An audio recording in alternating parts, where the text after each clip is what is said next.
mi ngi noonu dañuy ñëw ci leneen xam naa ne du ñàkk lépp loo xam ne jóge na ci audition bu Bachir Fofana dinañ ko am parce que Daouda Wali mi ngi fa actuellement dinañ ci dellusiwaat ci biir émission bi buñ ci amee rek leneen ci lu jëm ci ay information mi ngi noonu dañuy ñëw ci li nga xam ne moom moo jëm ci mbirum Ismaïla Madior Fall ak la ñu ko doon toppee mu di rek mbirum corruption moom la ñu njort ci moom mais war na janowaat ak ñi nga xamante ne ni moo di haute cour de justice bi ñi koy déglu mais dañu koy confronter ak ñaar ñi ko accusé ku ci mel ni Cheikh Gueye ak Mohamed Anas ñoom dañ leen fas yéene confronté ak le professeur Ismaïla Madior Fall ki ko accusé la ak ki ñu accusé. waaw te ñoom ñett ñëpp a xamante. ñoom ñett. ñëpp a xamante bu muy neex ñun xamuñu woon xamante nañ. ñu bokkoon ba muy neex. bu ñu nekkee ci jàmm bu ñu nekkee ci jàmm ñun xamuñu ko woon quand je dis bu ñu nekkee ci jàmm xamuñu ko woon. kenn. Ismaïla Madior Fall moo nekkoon ministre de la justice et garde des Sceaux. Cheikh Gueye nekkoon entrepreneur et Mohamed Anas El Bachir Wane moom moo nekkoon le directeur des constructions xam nga kon ñun xamuñu leen woon. maanaam quand je dis xamuñu leen woon ñoom seen trio boobu ñun xamuñu woon na am na li ñuy waaj a def wala am na ñuy def am na ko ci d'accord wala kenn d'accord si loolu beneen débat la donc. ki nga xamante ni moom mooy Ismaïla Madior Fall ministère bi mu jiite woon di ministère de la justice daa amoon un projet de construction d'un centre de surveillance de surveillance bracelet électronique bi nga xamante ni moom ci ministère am ci régime am plutôt ci magistère am plutôt la ñu mettre en service li nga xamante ni moom mooy les bracelets électroniques on se rappelle de son passage à l'Assemblée nationale bu muy expliquer l'importance l'utilité pourquoi ñu war a def lu ñu tuddee aménagement des peines lu tax ñu war a intégrer sur le système judiciaire li nga xamante ni moom mooy cette alternative à la détention di le placement sous bracelet électronique n'est-ce pas di ñi nga xamante ni ñenn ñi et ils en seront éligibles donc mu def loolu effectivement ci loolu ñu waroon tabax léegi ci ministère bi ñu lijjanti ñu am place boo xamante ni war nañ fa mën a def li nga xamante ni moom mooy boobu centre mu dend ak li nga xamante ni moom mooy tribunal bu Guédiawaye su ma juumalee alors si loolu ministère bi il se paraît dafa confronté wu ak difficulté financière maanaam am nañ suuf am nañ niñ ci war a def waaye fay bi mooy des léegi ci lañ gis benn ñu am idée selon laquelle nañu ut promoteur boo xamante ni dinañu liggéey ak moom mu tabaxal ñu ko léegi ñun dinañ dagg tuuti ci suuf soosu mu nekk mu représenté payor alors si loolu ñu am kenn ku ñu leen proposé di Cheikh Gueye. Cheikh Gueye mu nekk promoteur nekk entrepreneur mu nekk donc un privé mu am koo xamante ni moom mooy le directeur des constructions maanaam bu loolu projet boobu taxawee. buy dox ñu koy tabax kii nekk intermédiaire diggante ministre bi ak Cheikh Gueye di entrepreneur bi. ce serait le directeur des constructions ñu tuddee comme Mohamed Anas El Bachir Wane dans ce cas léegi nag ci la ñu gis ne Cheikh Gueye moom nee na y avait une genre déggoo boo xamante ni amoon na diggante moom ak ministre bi comme quoi dinaa la jox danga may jox plutôt lu toll ci 255 millions parce que foofu la coow di amee solo moo tax tout à l'heure ñoom bu fekkente ni amul benn soppeeku bu ci am en tout cas tey la waroon am mooy diggante weddi la weerante ak dëgg mooy am tey foofu ci confrontation bi dëgg weerante bi mooy démenti bi ak démenti bi d'abord mooy Cheikh nee na man waa ji moo ma laaj 255 millions ma jox ko 55 millions waaye bi ma koy jox moom kii di Mohamed Anas El Bachir moo ko yóbbu loolu la wax alors ministre bu réseau jël ko ba mu ko jëlee ay fan ci la ko retourné mu jox ko gracieusement sauf qu'il y a pas de gracieusement ici parce que gracieusement mooy gratuitement mais gratuité bi mooy lan parce que s'il y avait pas quelque chose derrière de la ko jox donc c'est pas gratuit voilà loolu la di gratuit mooy donner sans attendre rien sans rien attendre en retour loolu mooy gratuit mooy li may joxe par exemple tey su ma tasewoon ak yow ci mbedd bi mosuma laa xam si àdduna maa ngi dégg mais gis sa kanam ma xam ne soxla nga 10 000 nga may la 50 000 mosuma laa gis te yaakaaruma dinaa la mos a gis si àdduna bi ma jox la ko rek jël sama oto dem sama yoon. J'attends rien de toi. kooku mën naa ne c'est gratuit ah mais lii gracieusement est-ce que mën naa parce que bu la ko joxee yow yaa xam ne da nga koy jox mais en contrepartie loolu mooy corruption bi donc s'il y a loo doon xaar rek donc mënu nekk gratuit parce que sans li ngay xaar duñ la ko jox ah si bon ça c'est notre interprétation léegi moom mu toog lu yaa gisu ko maanaam li mu waxante woon Cheikh ne di ko réclamer document yu wane ne man suuf si bi waral ma lay jox xaalis bi nekk na sama tur te lépp mu ngi régulier donc nee na Cheikh Gueye d'accord nee na waa ji tontu ma réagirul donc man ci laa nem mu woo ma sax parce que daf ma doon laaj yeneen 200 millions yi man joxuma ko man après ci la insisté mu woo ma mu ne ma kaay récupérer sa 55 millions yi donc le ministre lui-même il a dit je lui ai retourné diplomatiquement maanaam sans coow sans werante en intégralité les montants bu nga xamante ni d'accord mu ngi toll ci 50 millions léegi nag elle dans ce cas ki nga xamante Mohamed Anas El Bachir donc il ne peut pas être mënu ñàkk xam lu xew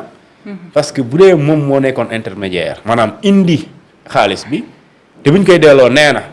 boo laajee Bachir sax xam na ko donc dans ce cas dafay nekk un débat boo xamante ni kii moom ne yaa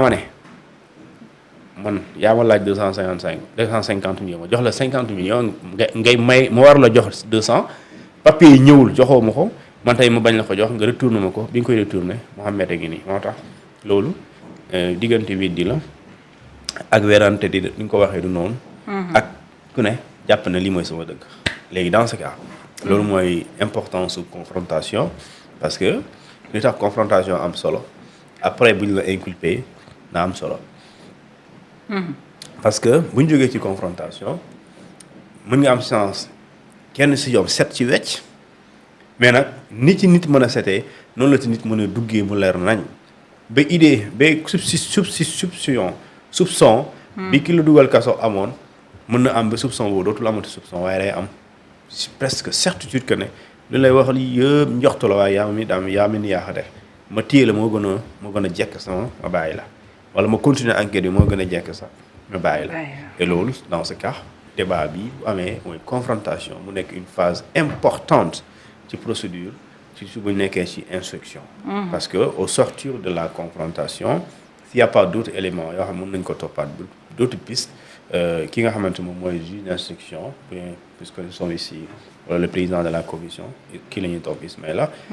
Madior Fall peut faire une conclusion selon laquelle mu nekk une ordonnance de renvoi de l'affaire auprès d'une juridiction que ñu àtte ko ou bien mu def li ñu tuddee un non-lieu pour mbir mi vraiment mu jeex fi léegi nag non-lieu ordonnance de renvoi tout dépend justement des réponses justement bi nga xamante ni moom lay ñetti ñi di joxe parce que les faits moom vraiment du débat le ministre en question il dit oui j'admets jot naa 50 millions waa ji moo ma ko jox waa ji neen ni ma ko joxee mooy daf ma ko doon laaj waaye mbir boobu nag ci wàllum yoon loolu mooy corruption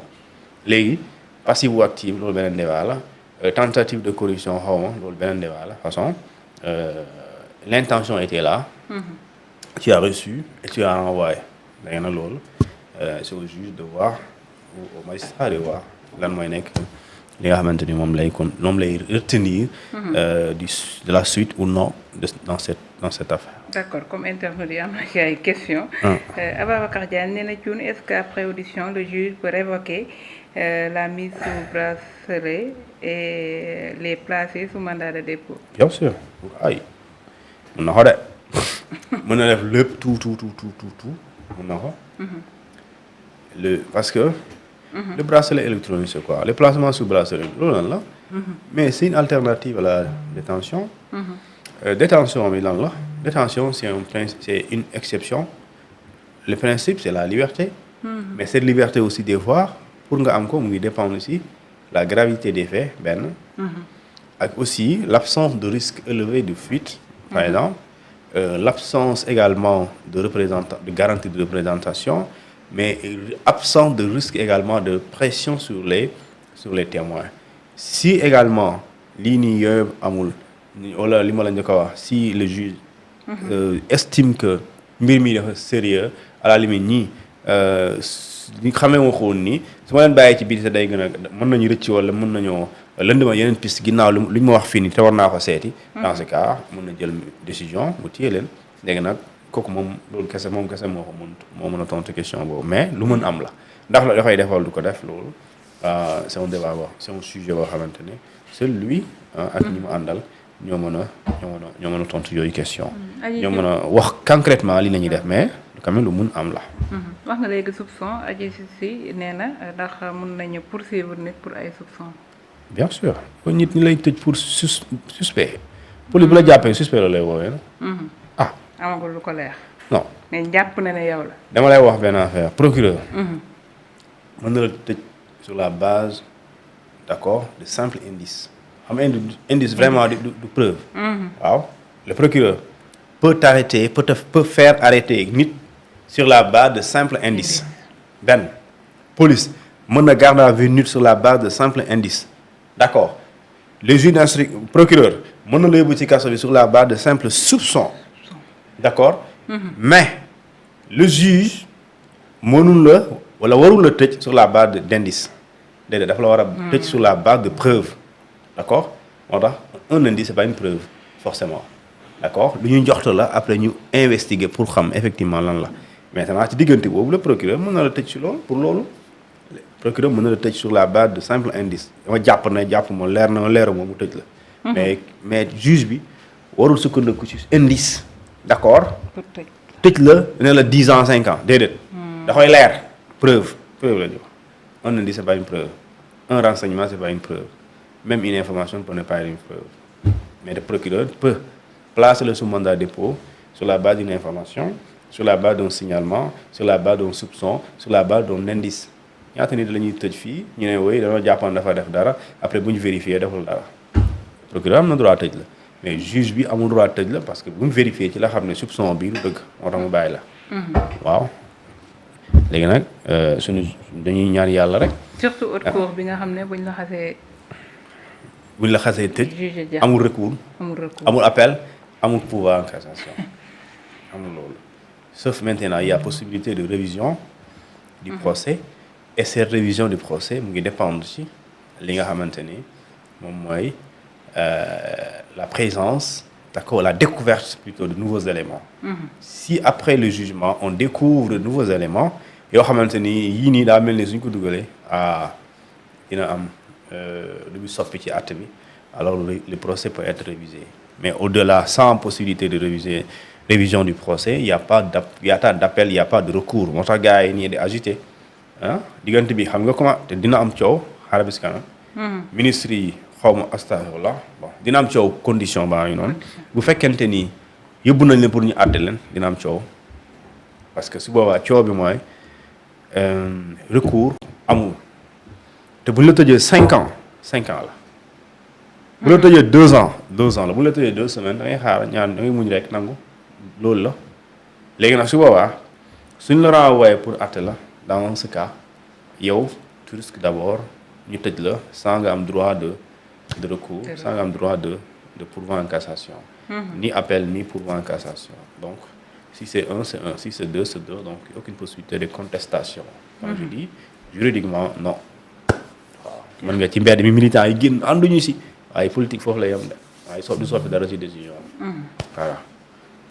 c'est clair leer na dañuy ñëw ci beneen point mu jëm ci mbirum Azer ak AOPO moom Pape Djibril Fall nekk député ci assemblée nationale bi moom àdduwaat na ci mbir yi comme yeneen député yu bari nu ñu ko defee gis nañ Thierno Alassane Sall mais moom itamit Pape Djibril nee na constitution commission d'enquête parlementaire moom la bëgg ci mbirum Azer ndax dañu war a fexe am bépp information bu nécessaire